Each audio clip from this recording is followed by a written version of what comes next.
عنده وحسم الأحزاب وحده لا إله إلا الله ولا نعبد إلا إياه مخلصين له الدين ولو كره الكافرون اللهم صل على سيدنا وعلى آل سيدنا محمد وعلى أصحاب سيدنا محمد وعلى أنصار سيدنا محمد وعلى أزواج سيدنا محمد.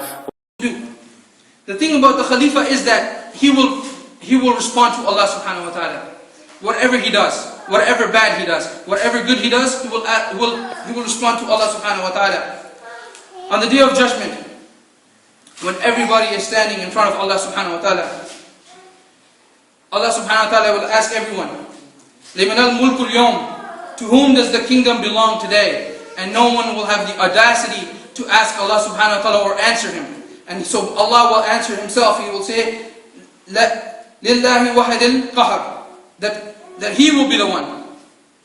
So what is this? What is this that our leaders today, they think that they're the wealthiest, they're the best of the best, that they do not want to take care of their sheep. The thing is, they will have to ask Allah, they will have to answer Allah subhanahu wa ta'ala. They will have to answer him, and that day will come. And not only the leaders, we will have to answer Allah subhanahu wa ta'ala. So what should we do as human beings? If you have come to the Friday prayers, I have given several examples. And inshallah I will reiterate those examples again for those who weren't there. And then I will tie it into this part of the khutbah, so don't get confused, inshallah. The Prophet said to Umar radiallahu anhu and Ali, O Umar, in your time there will be a person by the name of Uwais. His tribe will be called Mur'ad, his village will be Qarn, and his complexion will be dark. He will have a white mark on his body, and he will be of medium height.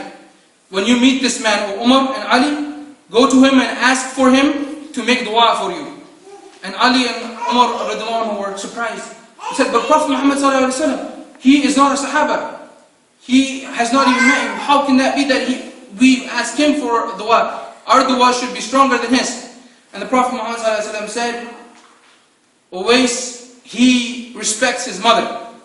Uwais respects his mother and he serves her. And he did not come meet me because he was serving his mother. He would have fought the jihads, all the wars he would have fought, but he served his mother. And that's why he did not come, because he served his mother. And they were still surprised. And so the Prophet ﷺ said, Uwais, to Umar and Ali, if you fill the entire world with Uwais, they will not be equal to the hair on your body. So don't be too surprised. So a time came when Umar radiallahu anhu became a Khalifa. And one day he saw these people come from Yemen. And so he went to them. And he asked everyone, please stand up. Please stand up. So everyone stood up from Yemen. And he said to the people, so and so sit down, and people from this tribe stand up. And then he continued on and on and on. And then he came to the tribe of Murad. And he said to the tribe of Murad, stand up. And when the tribe of Murad were standing up, he said, sit down. And those from the village of Qarn, keep on standing. So one man was standing. And that one man was the uncle of Uwais. So Umar radiallahu anhu went to Uwais, and not to Uwais, to his uncle, and asked him, do you know Uwais? And he said, yes, I'm his uncle. His father is my brother. And he said to him, what do you have to do with him? He's a little crazy. So Umar radiallahu anhu began to cry, and he said to him, you are crazy, because you do not know what Uwais has done, and what Muhammad ﷺ has told me. So he went to Umar, and Umar went to Ali, and with that they went together to find Uwais. And his uncle told Ali and Umar, he told Umar that Uwais is in such and such place. Go, you will find him there. So when he went there, he saw Uwais, and Uwais was standing beneath the tree, and he was praying his salah. And Uwais saw that there was two people behind him, so he quickly finished his prayers.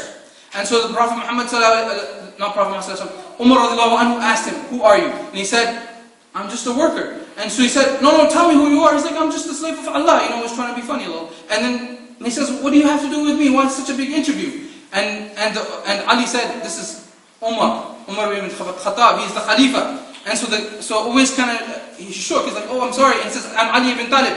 And so these are big people, everybody knows them. So Umar said to him, make dua for us. And so he made dua for them. Another story which is related to this was that Uwais, on the Day of Judgment, Allah subhanahu wa ta'ala will ask everyone to go to, the people of Jannah to go to Jannah. And so they will go to Jannah, and he will tell Uwais to stop. Uwais, you cannot go to Jannah. And so Uwais will be surprised, he says, Allah, how can I not go to Jannah?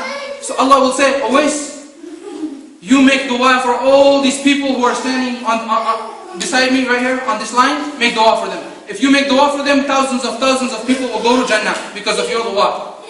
And why is this? Because Uwais he was a servant to his mother, he helped his mother, and when she needed him most, he was there. Today our leaders, they're not there for their mothers. Because if somebody respects his mother, will respect another person's mother, they're not there. This is another time. Now let's go to the other story. Umar radiallahu anhu. In the Khilafah of Umar radiallahu anhu in Egypt. He conquered Egypt. And Amr ibn As, I can't say his name correctly, but Amr ibn As, I think. Amr ibn As became the governor of Egypt. And what happened was that the people of Egypt, they used to go to the fathers and they would buy a young girl, and they would literally give the money to the father, and basically it was buying the girl. They would buy the young girl, and they would dress her up, and they would put jewelry on her, and then they would drown her in the Nile. Now Nile is the biggest river in Africa, and Nile is one of the reasons Egypt was a superpower back in the day, because it gave them agriculture, and they basically lived on the Nile. Why did they drown the girl in the Nile? Because the Nile it tends to recede every year. There's a flood, and then it recedes. So the people would drown the girl, and the water would come up, and it would cultivate it would inundate the field, and the people would cultivate their vegetables, whatever they wanted to cultivate. So they would do this. This is a satanic ritual that they did. So Amr said to them, this is not good. This is not allowed. I do not like this. You cannot do this. You know? And so what happened was that the water started receding, and a lot of people started leaving, because now they couldn't live on the banks of the Nile, because the Nile was not giving them enough water to live on. So they went to Amr and said, look, we told you. We told you that this is going to happen. We have to drown the girl. So Amr said, no. He sent a letter to Umar radiallahu anhu. He said to Umar, listen, this is what I've done. And Umar said to him, it's good that you've done this. It's very good that you've done this. So Umar radiallahu anhu sent 2 letters to the river Nile. He sent 2 letters. One was to Umar saying, this is a good thing that you've done. And the other one was the letter to the Nile itself, to the river itself.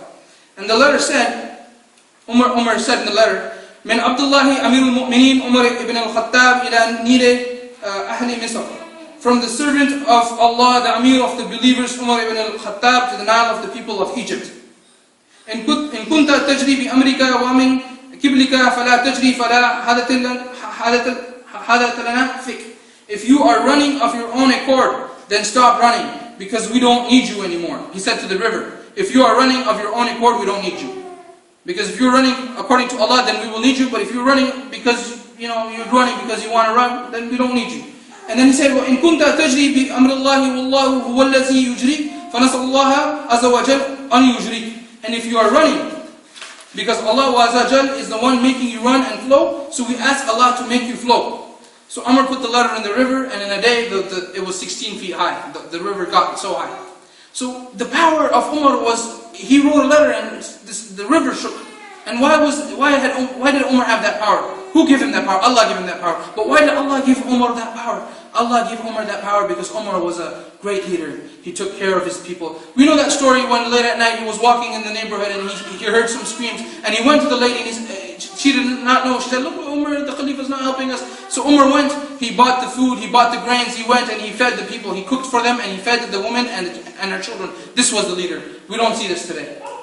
If you want to be like Umar, if you want to be like Amr, if you want to be like all the prophets of age, of old, if you want to be like that, then we have to follow Islam.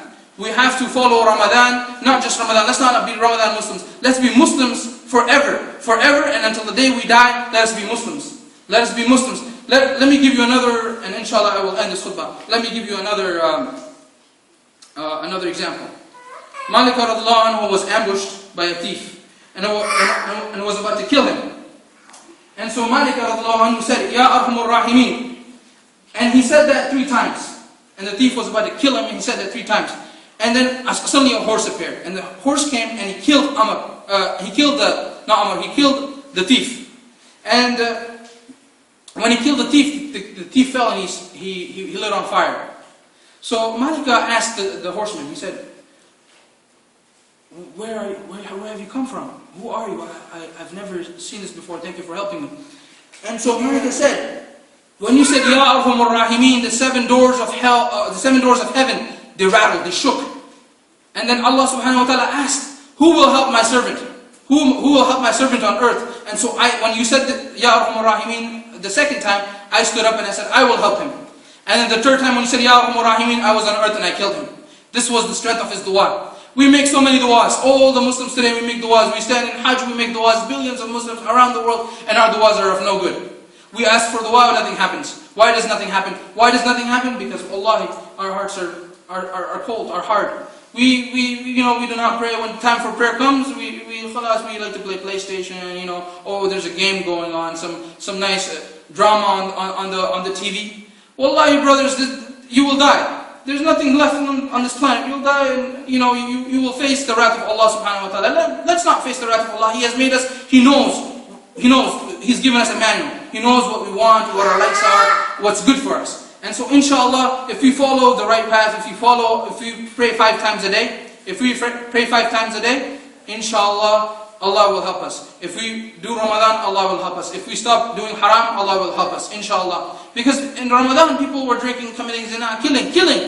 Allah will forgive you for zina and for drinking. But for murder, no one will help you. Allah will not help you, Allah will not forgive you. It's one of the worst, and in the Middle East, in Asia, in Africa, people are dying. And Allah will not forgive the murders in the month of Ramadan especially. So inshallah, I beg you, my advice to you and my advice to myself is, inshallah, brothers, let us from this day onwards, let us celebrate our Eid, but let us not forget Ramadan. Let us become the Muslims that we were in Ramadan and continue on forward from this day. And inshallah, till next Ramadan, we will be the Muslims of this Ramadan, and the next Ramadan will become better and better, and inshallah, when the day comes when we die, at least we can face Allah subhanahu wa ta'ala and say, look, I did something. I didn't do anything. I did something, and maybe Allah subhanahu wa ta'ala will forgive us. Inshallah. Jazakallah khair. Assalamu alaikum wa rahmatullahi wa barakatuh. Eid Mubarak, inshallah. So have a happy Eid. And the money, somebody was asking about the money. Yeah. Okay, inshallah. So you can give the money for zakat to Professor Musa, inshallah.